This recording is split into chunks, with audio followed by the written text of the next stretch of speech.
Anna never meant to snoop. The rain tapped rhythmically against the window pane as she curled up in the armchair of her parents' old living room, the air thick with lavender-scented nostalgia and something less pleasant, something stale decaying beneath the polished surfaces. Her own phone had died hours ago, and in a quiet moment of impulse, she picked up her mother's device from the side table. Just a quick call to Dad, she told herself. Just practicality. The screen lit up. No password, of course. Her mother had nothing to hide, or so Anna thought. She was halfway through dialing when the screen shifted. A new notification slid across it like a ghost. Voice message from M. Curious, she hesitated, her thumb hovered, then, without thinking, she tapped. A soft voice, her mother's voice, intimate and trembling like a lover's breath, filled the silence. "Mark, my love, you don't have to stay with her for appearances' sake. We've waited long enough, haven't we?" The world stopped moving. Anna stared blankly at the screen as if it had turned to ice. The warmth of the room evaporated. The rain outside now sounded distant, like applause for a cruel joke only she had heard. Her body betrayed her first, hands trembling, chest tight, the air too thick to breathe. Her mind tried to reject it, but the truth clung like rot beneath fresh paint. No, not him, not her. She tapped again. Another message. "You think she suspects? She's always been naive, but lately, I don't know. Don't let her ruin what we have." Anna's throat closed. Her mother's voice had never sounded like that before. Soft, eager, dripping with adolescent yearning. She stood, disoriented. Her gaze drifted to the family photos on the wall. Smiling faces. Holidays, birthdays, celebrations built on lies. She walked numbly to the kitchen, the phone still in hand, her reflection caught in the mirror over the sink. She didn't recognize herself. Pale, hollow-eyed, a ghost inside a familiar shell. The door creaked. "Sweetheart?" Elena's voice floated in from the hallway, soft as ever. "You hungry? I was thinking to warm up some stew." Anna turned. The woman who entered looked like her mother, silk scarf tied perfectly, pearl earrings, the usual serene smile. But now Anna saw the act beneath the elegance, a predator draped in pastel kindness. "No thanks," Anna murmured, her voice flat. Elena tilted her head, searching Anna's face. "You okay?" Anna held up the phone. Their eyes met. For a single second, silence reigned. Then Elena's smile flickered. Just slightly, but enough, and Anna knew everything would be different now. Anna didn't sleep that night. She lay in bed beside Mark, her body stiff under the covers, her breath shallow and silent. He had fallen asleep quickly, just as he always did, carefree, unaware, or perhaps just confident enough not to care. Her eyes traced the outline of his jaw in the moonlight. Familiar. Safe. At least it had been. Now it looked foreign. That same mouth had kissed her with practiced affection just hours ago. That same hand, his right, still rested near hers, as if nothing in their world had shifted. But everything had shifted. Anna turned away from him, staring into the dark void of their bedroom. The soft hum of the air conditioner filled the silence, but it couldn't drown out the noise in her head. Her mother's voice, cloying and seductive, looping over and over. "Mark, my love." She closed her eyes and saw them together. She sat up quietly, deliberately. Anna slipped out of bed and walked barefoot to the hallway. The house was still. Everything in it had once represented a dream. Knitted throws, curated bookshelves, scented candles in recycled glass jars. Now, it all felt curated to keep her asleep. In the living room, she opened Mark's laptop. He never logged out of anything. Her fingers trembled, but she kept moving. Box/archive. Deleted folder? She found them in a hidden folder within his email. Photos. Dozens. Not overtly explicit, but intimate. The kind of candid moments that spoke volumes. Her mother's hand brushing his collar. A shared meal by candlelight. A hotel hallway Anna recognized from a weekend conference he had supposedly attended in Berlin. Elena was there too, in a red coat Anna had never seen her wear. The date on the photo was 3 days before Anna's birthday. She didn't cry, not yet. Instead, she created a new folder on her desktop. She called it Reality. Each file she dragged in felt like peeling away another layer of skin, exposing muscle, nerves, the pulsing truth underneath. Back in the kitchen, she poured herself a glass of water, but left it untouched. Her reflection in the window startled her. She looked unwell, haunted. Betrayal had carved itself into the softness of her features. Her phone buzzed. A new message from Elena. Did you sleep okay, Zyka? I felt you were off last night. Don't forget to take your vitamins. Love you. Anna stared at the words until her vision blurred. The audacity of it, the performance, the carefully cultivated illusion of maternal care. It made her sick. She typed a reply but erased it. Not yet. She wasn't ready to confront. She was ready to watch. She spent the next day collecting backups, screenshots, printouts, hidden in folders no one would open. That evening, she told Mark she was organizing an early dinner for the three of them, something cozy, just the family. He smiled, kissed her forehead, said it sounded nice. The ease with which he lied was almost admirable. Her mother responded to the group text with an enthusiastic, "Wonderful. I'll bring that lemon tart you love." Anna stared at the message for a full minute before turning off her phone. By the time Friday came, the table was set with precision. Linen napkins, white candles, their wedding silverware, the soft jazz playlist Mark liked played quietly in the background. To anyone looking in, it would have seemed like a beautiful domestic scene. But beneath the surface, Anna was coiled, razor sharp, her pulse steady, her mind finally clear. Tonight, the performance would end, and they would all hear her truth, whether they were ready or not. The doorbell rang at exactly 6:58 p.m. Anna had timed everything to the second. The roast chicken was resting on the counter, the candles were lit, and the air held the comforting scent of thyme and citrus, a false sense of warmth, a final lullaby before the storm. Mark, freshly shaved and wearing the navy sweater she'd once told him he looked kind in, stood by the drinks cart. He poured himself a glass of wine as if this were any other night. Anna opened the door. Her mother stepped in with a bright smile and a lemon tart nestled in a ceramic dish. She wore a cream-colored silk blouse and that same red lipstick she always applied when she wanted to be remembered. "Hello, darling." Elena leaned in and kissed her daughter's cheek. Lips soft, perfume sharp. Anna inhaled, steadying herself. "You look radiant, Mom." She didn't mean it. "Come in, let's eat before it gets cold." The three of them settled at the table like a family rehearsing a play. Mark complimented the food. Elena added how proud she was of Anna for keeping the tradition of Friday dinners alive. They passed plates, laughed politely, drank slowly. The tension was electric beneath the tablecloth. Anna listened, nodded, smiled. Her eyes flicked occasionally to the phone resting near the speaker on the shelf. A simple tap was all it would take. But not yet. She studied them, their ease, their practiced familiarity. She wondered if they felt guilt, if they felt anything at all. When Mark reached to refill Elena's glass without asking, Anna's hands clenched in her lap. Elena's fingers brushed his wrist, just lightly, reflexively. That was the final thread. Anna rose calmly from her seat. "I forgot something in the kitchen." Margaret looked up. "Want help?"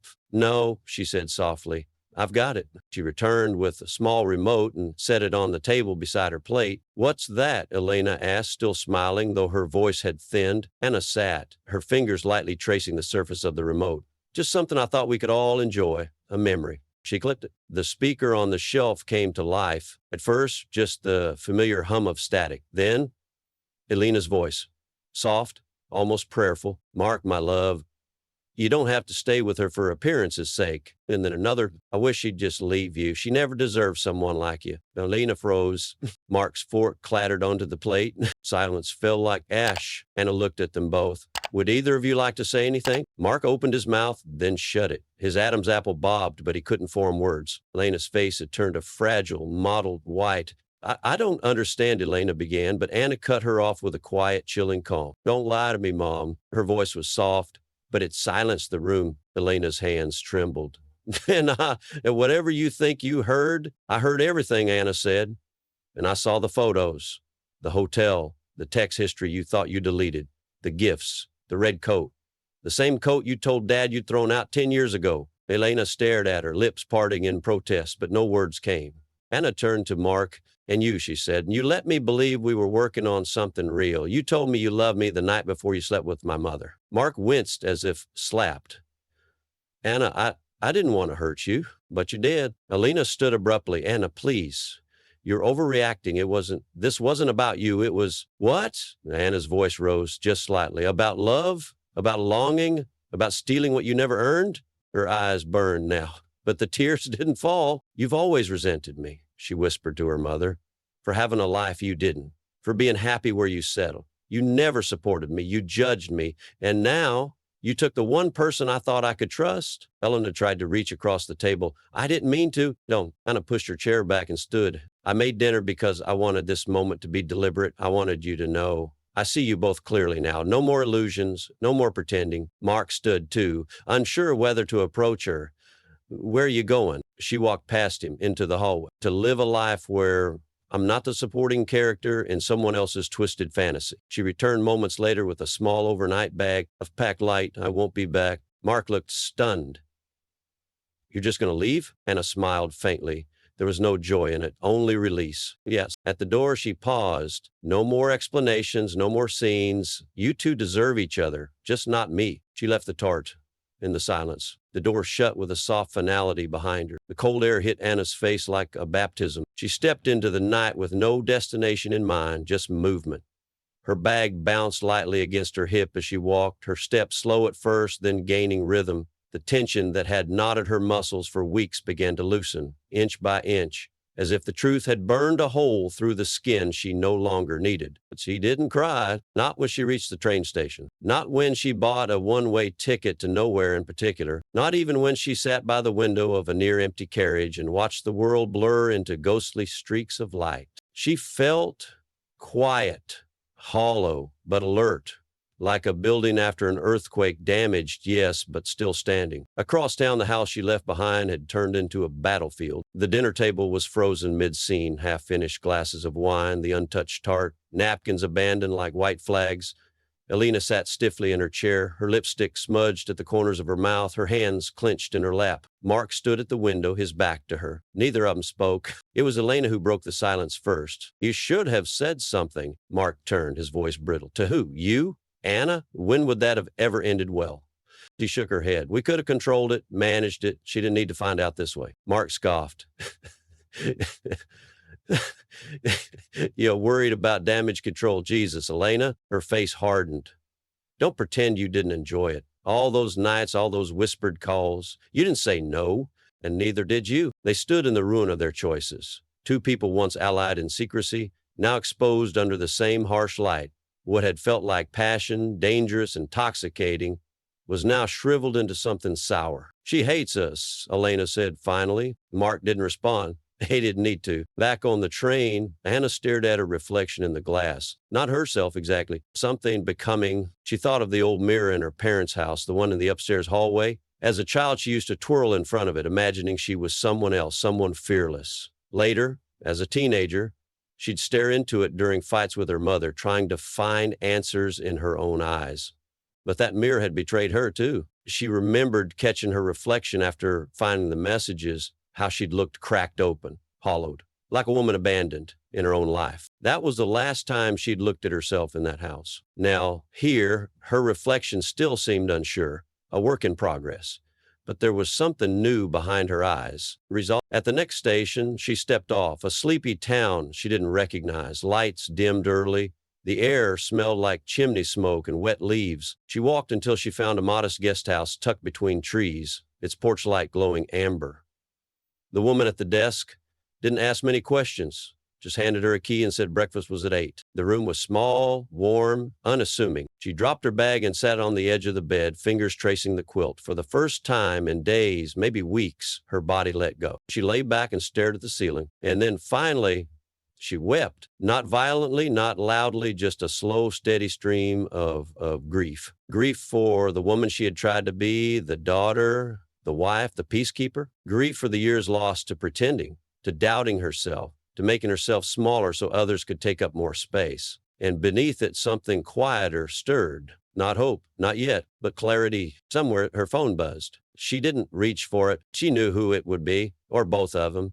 But the urge to respond was gone entirely. Let them live in the mess they made. Let them face each other without her as a buffer. In the morning, she would make a plan. Maybe call an old friend. Look for a job in a different city. Maybe finally sign up for that writing course she'd always postponed. The future wasn't a perfect picture yet, but it was hers to shape. She turned off the bedside light and let the darkness come. But this time it felt like rest. Not ruined, morning arrived slowly. Light seeped through the curtains in soft golden threads, brushing over Anna's face like a gentle hand. She stirred in the unfamiliar bed, momentarily disoriented, until the stillness reminded her she had left, not in theory, not as a threat, but fully, completely. It wasn't a dream. The old Anna might have woken up with a surge of guilt, an impulse to explain herself or make amends, but that instinct was fading now, like muscle memory slowly overridden by something stronger. She sat up barefoot on the cold floor and opened the window. Outside, the town was just wakening. Muffled footsteps on cobblestones, a bakery opening down the street, the hum of early traffic far off. Everything felt slower here. Honest. Anna wrapped her cardigan around her shoulders and made tea in the small ceramic kettle on the dresser.